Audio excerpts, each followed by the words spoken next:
the Attorney General, I think, the job that I'm running for is the people's lawyer. The Attorney General is the head of the largest law firm in the state. There are more than 450 assistant attorneys general, and they represent every state board, task force, department, commission. And the Attorney General, of course, defends the state when it gets sued and sues on behalf of the state and on behalf of the people. I'm assuming that you're asking me in part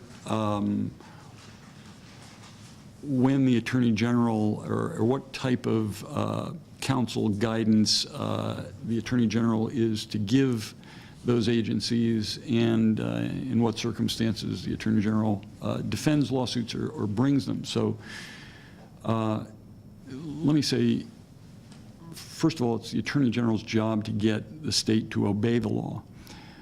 There is what I call the captured assistant problem.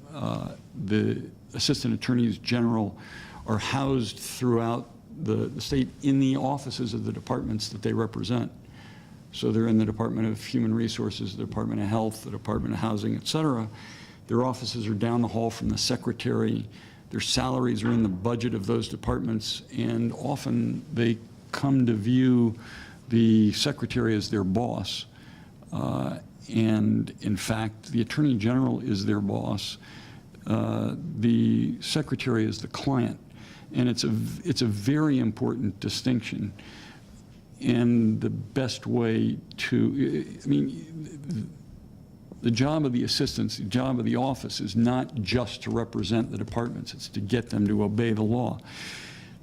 And sometimes the Attorney General, and these are rare occasions, but sometimes the Attorney General has to say, no, what you're doing is wrong, you have to change, I won't defend it.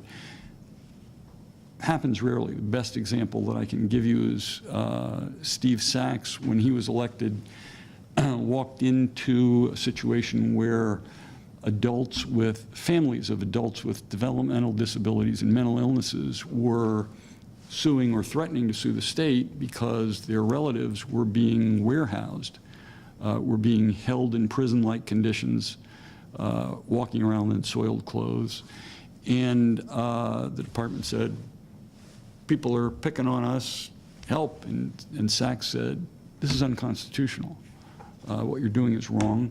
I can't defend this or won't defend this. You got to change.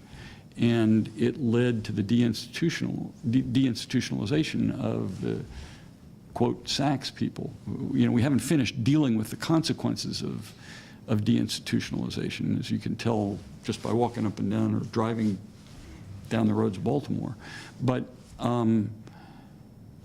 so in rare circumstances, the Attorney General has to say no, and that's why the captured assistant problem is a problem. In dealing with the agencies, the job of the Attorney General is to give them wise counsel, but it's often to say, sometimes to say no, and sometimes in rare circumstances to say, I can't represent that.